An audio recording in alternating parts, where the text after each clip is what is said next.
pushes, one pulls. Yes, oh yes, this way is good. Soon, oh soon there'll be plenty of wood.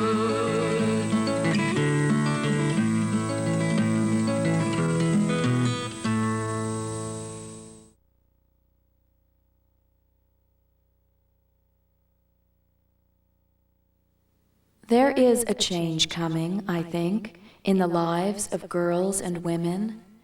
It is self-respect I'm really speaking of. Self-respect. The first time the cops were down with the riot gear, I got the riot stick in the belly.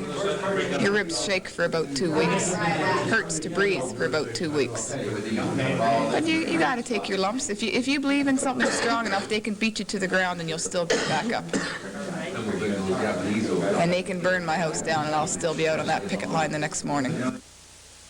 On March 6th of 1978, 80 out of 130 workers at Fleck Manufacturing in Huron Park left their jobs to begin a now 5-month-old strike. The strikers are all ages, 16 to 65, all women factory workers earning $6,000 to $7,000 a year, many supporting families alone, and all inexperienced in union strikes. He told us that if all of us went out on strike that maybe he did have something to learn and maybe he would take heed of what we were about to do. But as long as people were willing to go to work, he didn't have to listen to us. Well, you have to understand that, like, I never seen so many police, and I never seen, besides TV, riot cops, okay? So we're all out there this morning, and all of a sudden, you see about 150 cops coming at you, and all you can see is black shiny helmets, visors, you can't see their face, and those long sticks and the black gloves. And it's like something coming out of a science, exactly like something out of a science fiction movie. Scared? Oh, you better believe it. I've never been so, that morning I was never so scared in all my life. Well, I mean, this is the only way we can make him listen. He never thought we had gumption enough to go out, that's the thing. And here we are, fighting for our cause, and we'll stay there. Yeah, for 4 years we listened to his promises and about raises and about, you know, everything's going to be better. We don't need a union, is all he thought, you know, everything was going to be fine. We were tired of listening to his promises. He just went one promise too far. Some of the girls tried to get a union in there before, so management came. They took us all in the lunchroom and they gave us this great big talk about you don't need a union. You know, if you've got any beefs or problems or anything, I'll come down once a month and you can talk them over with me and we'll try to solve them. So that was fine. So we left and we didn't see him anymore. For about 6, 8 months, you could go to the management that was in that plant all the time. You could bitch and complain all you wanted, and they didn't do anything. And they just, you know, I mean, there's just no way that he's going to listen to us as an individual. No, Grant thinks he's the benevolent father, and if we ran and asked him on our knees why he would give some small favors, but he didn't have any respect for us as individuals. He thought we were just children, really, to him, and that we would never carry this thing through. Well, I think we showed him. We carried it through, and we'll carry it all the way down the road, whether they come to a collective agreement or whether they close that building down. Often outnumbered by the Ontario Provincial Police and under constant camera surveillance, the women begin their picket line each day in the chill hours of dawn, through rain, snow, and 0-degree weather. Most of them are existing on $40 to $50 a week strike pay, but they say it's less demoralizing than the working conditions at Fleck. It was horrendous. There was, every day when I walked back to my taper, you saw rats scurrying for cover. They didn't come out for the inspection. Snakes in our water fountain. Bathrooms that weren't livable for pigs. We had some heat-baked tape that we tape our truck harnesses for, and they were flying off and they were hitting the girls in the chest and the stomach, and we were going home with bruises. And another girl, Kathy, she asked him, you know, she says, I'm getting hurt. She said, I'm scared of really getting hurt. And he says, well, he says, do you want to work or don't you? That's how they solved our health problems and our safety problems. But some of those girls needed a job. They couldn't get another job. And inside that plant, if they asked to be, say, trained for another job that would get them somewhere, like reading a blueprint or, you know, how to read a blueprint, that would be training really for some, they could go somewhere else. No. And if you don't like it, walk. You see, and they couldn't talk back. And really, I'm surprised I let it go as long as I did. Because, but then you see girls getting hurt, and it might be one in your department, one in another department, one in another department, and then all of a sudden that's all coming to you. And you're working on side of a girl on a mini-mole, and she's crying because she can't talk back for herself. And God damn it, that's the time when you better speak up. You might be, you know, mouthy, and speak up for yourself and get what you want. I was in that position, I could do it. But then you better start looking around, you better start speaking up for those other girls too. And that's how the union was born, really, in that plant. Minus 22 when we walked out of that plant and walked the snowbanks down, and here it is summertime already. That shows we got something. And the cold weather didn't scare any of them. They were out there in their snowmobile suits and freezing. Their feet would be numb. We couldn't even move. We found out we were a lot stronger than we ever were before. And it's certainly given us a chance to get to know the night shift, which we never knew before either. You'd see them come through the plant, but not to get to know them, and now we know them and we know we're there. You see, I think the management sort of had the idea of sort of segregating the two shifts, type thing, you know. Yeah, they've always been like that, sort of played one against the other. So it would make the night shift girls think, oh, the day shift girls, they cause all the trouble, and vice versa. We'd think the same thing about them. They did all the bad work and blamed it on us, sort of thing. And this is the way I think the management really liked it, because they figured they could keep us under hand that way. But not since this strike began, we really learned that the girls are really, really nice bunch of girls. And I think the saddest part of this is those girls that are in there working. And they should be out here. When we go back in, should we be fortunate enough to, we're going to have to work with them, beside them. And that's going to be hard because we're very bitter towards them. And they think it's a big joke. Right now, anyways, they do. We'll have to wait and see. Some of them think it's a big joke, or I really and truly think there's a lot of them scared. I think they figured when this happened that it would be a matter of a couple weeks and we'd all give in and go back because, oh, we need our jobs and we couldn't do without it and all this and that. But I think there's an awful lot of them in there. Wish to hell that they had to come out now. That if they were given the opportunity and realized they could, I think there's a lot would be on our side right now.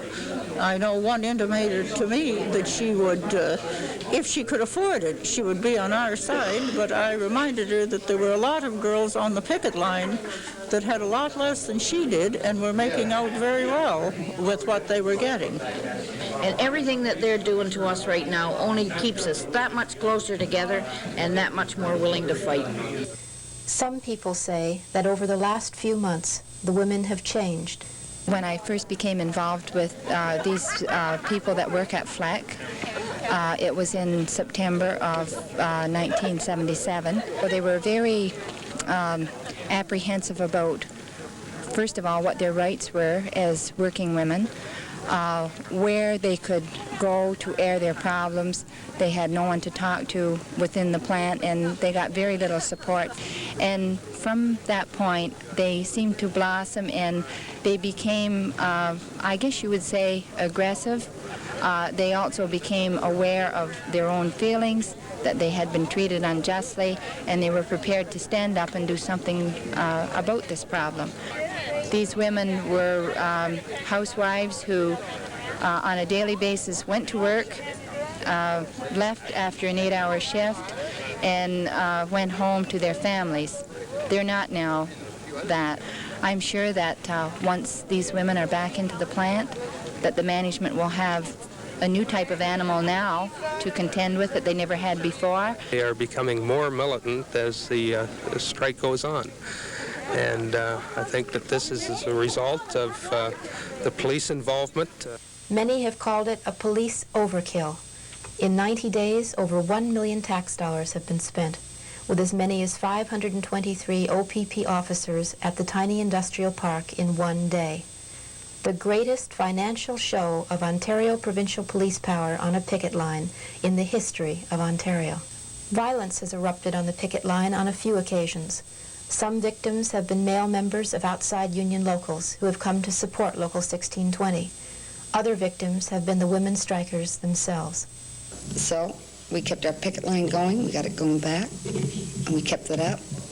Then 1 minute they were standing there, and then the next minute they were just at you.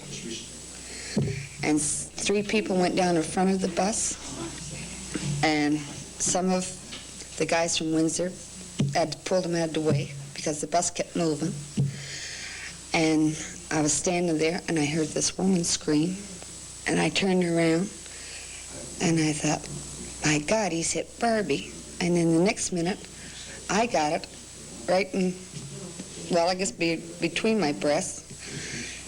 And I put my hand up automatically, and the other cop came down with his stick on the side of my hand. And you go into shock. I seen them pick women up and throw them in the snowbanks and stuff, but they hit them with those riot sticks. I hadn't seen it. And he hit me, and it was stinging like all hell. And yet I'm looking at him, and I'm saying to myself, that cop didn't hit me with that stick, you know. You go into instant shock the first time they do it to you. It's as a result of us discovering after the strike had commenced that James Fleck's involvement, who is the Minister of, or Deputy Minister of Industry and Tourism, that the Ontario Provincial Police are bending over backwards to really break the strike, and that's what it's all about. And I think that without question that this is more than just the normal strike situation. You know, the whole question of Fleck's involvement, the political involvement, it goes deeper than what a normal strike situation generally does. The Women's Union, Local 1620 United Auto Workers, is seeking a first contract with Fleck. They're asking for better working conditions and employee benefits, a wage increase to $3.20 an hour, and union security. Though women employees come to Fleck with years of factory experience, they are hired at minimum wage, now $2.85 an hour, with a promised increase of 39 cents an hour after 10 years of service with the company. The amount that the Ontario government has spent so far on policing Local 1620 could have paid all 80 women strikers their requested salaries at Fleck for 3 years. The workers here appear to be determined to win this strike, and you know, they can, my experience over the years being, it doesn't matter how much money they have and the government pressure either. If workers are determined to win, they're going to win. These girls are fantastic for everything that they've gone through in the plant, outside the plant. Their spirit is fantastic. They've held up good. They've shown, you know, they're all together, and they'll win. We'll win. I'm sure we will. One way or the other, we'll win. We can't lose now.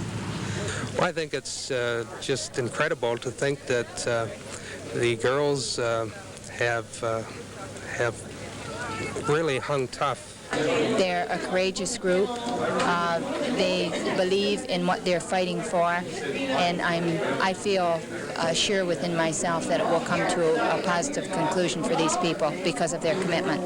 A lot of these girls didn't realize they had the backbone until they went out on that picket line, you know, and now I think everybody's proud of their own personal, you know, self, as well as the girls that are out there with us. It's super good. Our spirits are right there all the time. We've never lost interest, get pretty disgusted, but we're going to hang in there. We have to like what looks in that mirror and what's looking back at us. And as long as we can feel we're satisfied, then we got it made. And I think we've got a lot to show to a lot of people because it can make them strong too. This has gone on far too many years.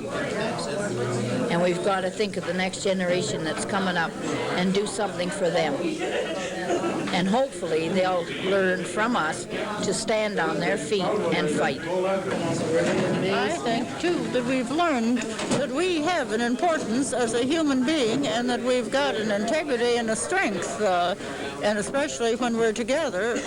I know I admire the courage and the strength of these girls more than I ever could have thought of doing in the plant.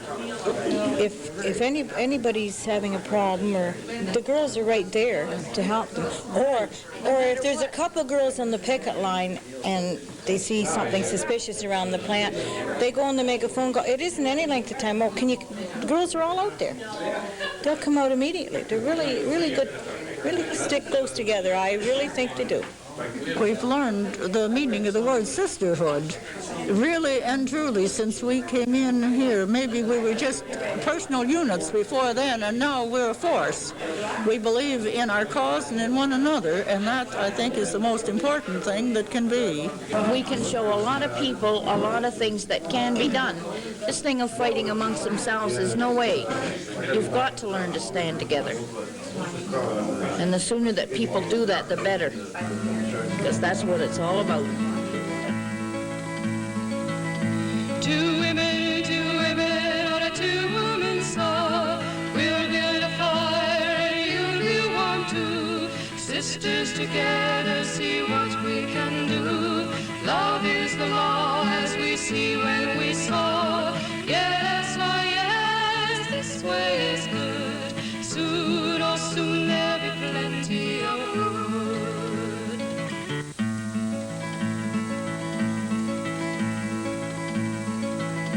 Two women on a two-woman saw. We'll build a fire and you'll be warm too. Sisters together, see what we can do. Love is the law as we see when we